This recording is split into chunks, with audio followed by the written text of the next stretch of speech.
dia a todos. Eu gostaria inicialmente de cumprimentar a todos, em nome da professora Graça. Gostaria de agradecer pelo convite e pela oportunidade de estar aqui com vocês hoje, né? Eu diria que tem dois pontos importantes que eu gostaria de ressaltar no início dessa minha fala. O primeiro é suceder um palestrante extraordinário, que é o secretário, e um marqueteiro de primeira linha, não resta a menor dúvida, o que é muito bom, afinal de contas, o marketing é uma das funções da administração e nós precisamos saber exercê-la com competência. E o segundo, imaginem vocês, já que ele tocou, né, num ponto frágil para todos os mineiros, estar na Bahia, que faz parte do sonho, das lembranças de visita, com um dia desse, com uma quantidade de praia, e eu vim aqui para estar com vocês e voltar imediatamente. Isso é trágico, não é? É impensável, inconcebível, né? Mas, de toda forma, vale a pena pelo convite, pela oportunidade de estar nesse encontro e de discutir um assunto que ele é muito importante dentro da nossa, das nossas preocupações e da nossa busca em termos de perceber, analisar e ter o campo da administração sob o nosso olhar. Eu pretendo desenvolver este tema falando rapidamente sobre questões relativas, um panorama rápido sobre empreendedorismo. Depois eu gostaria de apresentar para vocês os resultados de uma pesquisa feita com mulheres empreendedoras e mulheres gerentes de alto, nós poderíamos dizer, ocupando cargos mais elevados dentro das organizações, mulheres escolhidas por terem rompido o teto de vidro, né, nessa pesquisa que nós estamos terminando. E finalizar com uma formulação de como nós estamos caminhando para entender a questão do empoderamento de mulheres nas organizações. Então, tem uma parte também acadêmica que eu espero contar com as avaliações, as perguntas e as críticas de vocês para aprimoramento deste modelo. Bom, se nós observarmos o panorama do empreendedorismo no Brasil, e aqui eu estou me reportando aos dados da Último Gen, em pesquisa realizada em 2009 e publicado recentemente, nós temos dentro do conjunto do Brasil, nós observamos que os empreendedores, sejam eles os iniciais ou aqueles estabelecidos, eles afirmam que nos próximos 6 meses eles encontram boas oportunidades para empreender. Então, isso significa que há um clima, não só pela fase do desenvolvimento econômico, financeiro que o país se encontra, pelas oportunidades que nos avizinham, como foi apresentado, e significa que há essa característica, essa presença, esse desejo de empreender. E também existe um percentual significativo desses empreendedores de considerarem possuir o conhecimento, e a habilidade e a experiência necessários para começar um novo negócio. Aí já são outros 500 reais, como se diz em Minas Gerais, né? 500 contos, porque, na verdade, quando nós analisamos as trajetórias das empresas, nós percebemos que o principal problema é a questão do gerenciamento, né? Mas como há essa crença que é possível, que se conhece, as assim se começam os negócios, assim se começam as empresas. Observamos também que a taxa, nós temos evoluído ao longo dos anos, a taxa de empreendedores iniciais. E isso tem várias explicações. Porque o empreendedorismo, ele se dá por dois motivos básicos, duas razões básicas. Por necessidade e por oportunidade. Por necessidade, está ligado a uma forma de resolver o problema do desemprego. Está ligado a uma forma, seja para aqueles que entram no mercado já com uma certa experiência, mas não têm expectativas de um emprego dentro de um quadro projetado. E também nós podemos perceber em alguns momentos, em alguns anos, um crescimento muito grande das taxas de empreendedores iniciais devido aos processos de demissão ocorridos nas empresas, né?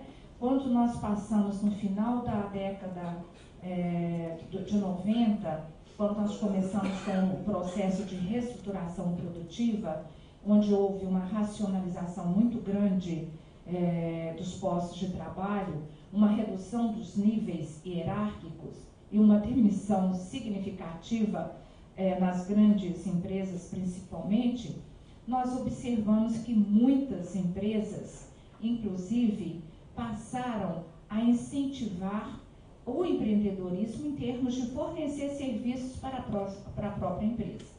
Então, nós temos o empreendedorismo por necessidade e por oportunidade, quando efetivamente o empreendedor ou a empreendedora vislumbra uma possibilidade de abrir um negócio, de começar um negócio. E isso hoje geralmente está muito ligado à área das tecnologias, em uma ênfase maior, mas nós temos também outros segmentos da economia, né? E também as incubadoras hoje que dão suporte aos empreendedores, em geral também estão ligadas às empresas que estão investindo, que vão atuar na área da tecnologia. Bom, nós temos aqui quanto à motivação de empreender, seja por oportunidade, ou seja, vamos lá, por oportunidade, ou seja, por necessidade, essa curva mostra que os dois vão caminhando juntos, existindo momentos onde a conjuntura determina a presença maior de um ou de outro. A questão de idade e gênero no empreendedorismo brasileiro vem se mantendo nos últimos anos mais ou menos de uma forma equilibrada. Mas, se nós observarmos, em 2002, nós tínhamos 61% de empreendedores homens e 38% de empreendedores mulheres. Se analisarmos os dados de 2009, nós observamos uma mudança significativa, né? Os homens passaram a 46% dos empreendedores e as mulheres 53%, superando o número de empreendedores no Brasil. E esses dados provavelmente reflitam algumas situações. Primeiro, o crescimento da mulher no mercado de trabalho. Os dados mostram isso, como que tem evoluído a presença da mulher no mercado de trabalho. Também, nós todos sabemos, se nós olharmos os nossos cursos, a presença cada vez maior das mulheres no terceiro grau. Enfim, as mulheres hoje se qualificam muito mais, elas estão se preparando muito mais para o mercado de trabalho do que os homens, apesar que os salários não correspondem também a essa evolução da qualificação.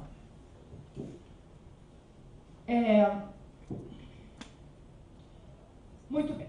Eu gostaria agora de, dentro desse panorama, então nós temos a mulher mais qualificada, em termos comparativos, a mulher é mais empreendedora, né? Em termos dessa evolução, obviamente isso não significa que o homem deixou de empreender, mas significa uma presença maior da mulher no mercado de trabalho, ou seja, os homens mantiveram possivelmente uma relação normal em termos dos anos e as mulheres começaram a ingressar e a participar mais efetivamente do trabalho. E aí, vejamos essa mulher no espaço das organizações, ocupando cargos, altos cargos, níveis hierárquicos, ou sendo empreendedoras de grandes investimentos, de grandes negócios. E esse grupo foi uma entrevista feita com 23 mulheres mineiras. E eu trouxe aqui para vocês alguns pontos considerados dificultadores por essas mulheres em termos do seu exercício profissional. O primeiro que aparece com significativo ponto é a necessidade de conciliar a maternidade com a vida profissional. É um desafio. E pesquisas anteriores que nós fizemos com mulheres gerentes, no caso, do setor industrial e do setor bancário, nós observamos como que hoje nós não podemos generalizar a literatura, os conhecimentos disponíveis sobre a questão relações de gênero, porque as verdades não são tão bem colocadas como aquelas que nós encontramos nas literaturas mais clássicas. O primeiro é o seguinte: se nós olhamos o setor industrial, ele parece efetivamente refletir aquilo que nós encontramos nos livros e nas pesquisas mais tradicionais. Ou seja, a mulher, ela busca repetir de uma forma diferenciada o comportamento do homem para ter o espaço dela dentro das organizações. Existem entre as mulheres gerentes do setor industrial pesquisadas um abandono, vamos assim dizer, de um projeto de ser mãe. Existe um número muito maior de mulheres solteiras do que do setor bancário e um número muito maior de mulheres sem filhos do que as mulheres do setor bancário. Enquanto que as mulheres gerentes do setor bancário, por exemplo, elas se posicionam de uma forma mais ou menos do ombro a ombro com seus colegas. Elas apenas têm a consciência dessa dificuldade em relação ao exercício profissional.